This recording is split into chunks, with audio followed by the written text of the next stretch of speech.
Hi hello, ഇന്ന് നമുക്ക് ചെയ്യാനുള്ളത് ഒരു ബെൻഡോ കേക്കാണ്. കൊറിയൻ ലഞ്ച് ബോക്സ് കേക്കെന്നും ബെൻഡോ കേക്കെന്നും ഒക്കെ അറിയപ്പെടുന്ന നമ്മുടെ ആ കുഞ്ഞൻ കേക്ക് നമുക്ക് റെഡിയാക്കാം. അതിനുവേണ്ടി ആദ്യം തന്നെ ഞാൻ ഒരു ലെയർ ബ്ലാക്ക് സ്പഞ്ച് റെഡിയാക്കി അത് കുക്കി കട്ടർ യൂസ് ചെയ്ത് 3 ലെയേഴ്സിന് വേണ്ടിയിട്ടുള്ളത് കട്ട് ചെയ്ത് മാറ്റി വെച്ചിട്ടുണ്ട്. ഇനി നമുക്ക് നമ്മുടെ കേക്ക് റെഡിയാക്കി തുടങ്ങാം. ഇതിനു വേണ്ടി ഞാനൊരു ബോർഡ് വെറുതെ എടുത്തേക്കാണ്. നമ്മളിതിനെ ലഞ്ച് ബോക്സിലോട്ടാണ് ട്രാൻസ്ഫർ ചെയ്യുക. നമ്മൾ ചെയ്യാനുള്ള എളുപ്പത്തിന് വേണ്ടി ജസ്റ്റ് ഒരു ബോർഡ് വെച്ച് കൊടുത്തിട്ടുണ്ട്. അതിലേക്ക് തെന്നിപ്പോകാതിരിക്കാൻ കുറച്ച് ക്രീം അപ്ലൈ ചെയ്ത് ആദ്യത്തെ ലെയർ വെച്ച് കൊടുത്തു. ഷുഗർ സിറപ്പ് കൊണ്ട് ജസ്റ്റ് ഒന്ന് വെറ്റ് ചെയ്ത് കൊടുത്തിട്ടുണ്ട്. ഒരുപാട് സോക്ക് ചെയ്യണ്ട, ജസ്റ്റ് ഒന്ന് വെറ്റായാൽ മതി. അതിലേക്ക് കുറച്ച് ക്രീം അപ്ലൈ ചെയ്യാം. നമ്മൾ നോർമലി ഒരു കേക്ക് ചെയ്യുന്ന പോലെ തന്നെയാണ് ബെൻഡോ കേക്കും ചെയ്യുന്നത്. നട്ട്സും ഫില്ലിങ്സും എല്ലാം നല്ല രീതിയിൽ കൊടുക്കുന്നുണ്ട്, ചോക്ലേറ്റ്സും എല്ലാം. അടുത്ത ലെയർ വെച്ച് കൊടുത്തിട്ടുണ്ട്. അതും നമ്മൾ ഷുഗർ സിറപ്പിൽ ഒന്ന് വെറ്റ് ചെയ്തെടുക്കുവാണ്. അതിന് മുകളിൽ ക്രീം അപ്ലൈ ചെയ്ത് ജസ്റ്റ് ഒന്ന് ലെവൽ ചെയ്ത് കൊടുക്കാം. ഇത് തെന്നിപ്പോകും, നമ്മൾ വളരെ ശ്രദ്ധിക്കണം. വലിയ കേക്ക് ചെയ്യുന്ന പോലെയല്ല, നമ്മുടെ മിനി കേക്ക്സൊക്കെ ചെയ്യുമ്പോൾ അത് തെന്നിപ്പോകാൻ സാധ്യത കൂടുതലാണ്. സെയിം ആ ലെയറിലും നട്ട്സും ചോക്ലേറ്റ്സും ഒക്കെ നമ്മൾ ഫില്ലിങ് കൊടുത്തിട്ടുണ്ട്. കസ്റ്റമർ പറയുന്ന റിക്വയർമെൻറ്റ്സ് അനുസരിച്ചാണ് നമ്മൾ ഫില്ലിങ്സോ എന്തെങ്കിലുമൊക്കെ വ്യത്യാസപ്പെടുത്തുന്ന ഫ്ലേവറും എല്ലാം. ഇനി ആ ലെയറും വെറ്റ് ചെയ്ത് നമുക്കിനിയിപ്പോൾ കേക്കിൻ്റെ ഫൈനൽ സ്റ്റേജിൽ എത്തിയിട്ടുണ്ട്.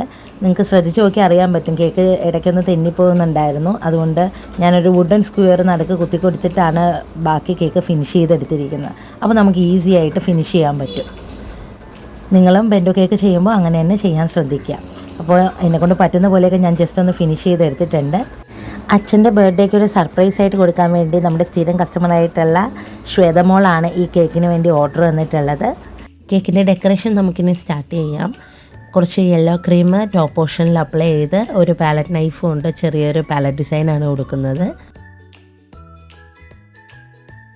ഇനി നമുക്ക് ടോപ്പ് പോർഷനിലായിട്ട് ലീഫിൻ്റെ നോസിൽ വെച്ചിട്ട് ചെറിയൊരു ഡിസൈനും കുറച്ച് ഷുഗർ ബീഡ്സും കൊടുത്ത് ലുക്കൊന്ന് കംപ്ലീറ്റ് ചെയ്യുന്നുണ്ട്. കേക്കിൻ്റെ ബോട്ടം പോർഷനിലെല്ലാം പാലറ്റ് നൈഫ് കൊണ്ട് ചെറിയൊരു ഡിസൈൻ ഞാൻ കൊടുത്തിട്ടുണ്ടായിരുന്നു, അത് വീഡിയോയിൽ കിട്ടിയിട്ടില്ല.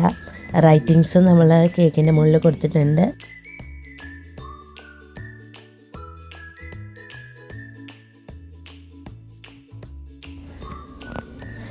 അപ്പോൾ നമുക്കിനി പതിയെ നമ്മുടെ ബെൻഡോ കേക്കിൻ്റെ ബോക്സിൻ്റെ അകത്തോട്ട് ട്രാൻസ്ഫർ ചെയ്യാം. പാലറ്റ് നൈഫ് കൊണ്ട് ഞാൻ പതിയെ നമ്മുടെ കേക്കിൻ്റെ ബോർഡിൻ്റെ മുകളിൽ നിന്നും കേക്ക് പതിയെ പൊക്കിയെടുത്തിട്ടുണ്ട്. ഒരു സ്ക്വയർ ഷേപ്പിൽ കട്ട് ചെയ്ത ബട്ടർ പേപ്പറിലോട്ടാണ് ആദ്യം അത് വെച്ച് കൊടുക്കുന്നത്. ഇത് നമ്മുടെ കൈവെള്ളയിൽ വെക്കാൻ പറ്റുന്നത്ര ചെറിയ ഒരു കുഞ്ഞൻ കേക്കാണ് കേട്ടോ. നമ്മുടെ ബെൻഡോ കേക്കിന് നമുക്ക് ബെൻഡോ കേക്കിൻ്റെ ബോക്സിലേക്ക് വെക്കാം. ബട്ടർ പേപ്പറിൽ പതിയെ പിടിച്ചുകൊണ്ട് വേണം, സൈഡിലൊന്നും തട്ടാതെ നല്ല ശ്രദ്ധിച്ച് വേണം ആ ബോക്സിലേക്ക് ട്രാൻസ്ഫർ ചെയ്യാനായിട്ട്. നമ്മുടെ ബെൻഡോ കേക്കിനൊപ്പം നമ്മളെപ്പോഴും സ്പൂണാണ് കേട്ടോ കൂട്ടത്തിൽ കൊടുക്കാറുള്ളത്. ഈ വീഡിയോയെ സംബന്ധിക്കുന്ന എന്തെങ്കിലും ഡൗട്ട്സ് നിങ്ങൾക്ക് ഉണ്ടെങ്കിൽ കമൻറ്റ് സെക്ഷനിൽ ചോദിക്കാവുന്നതാണ്. അപ്പോൾ അടുത്ത വീഡിയോയുമായി കാണുന്നവരെ ബൈ ഫ്രം അരോമ.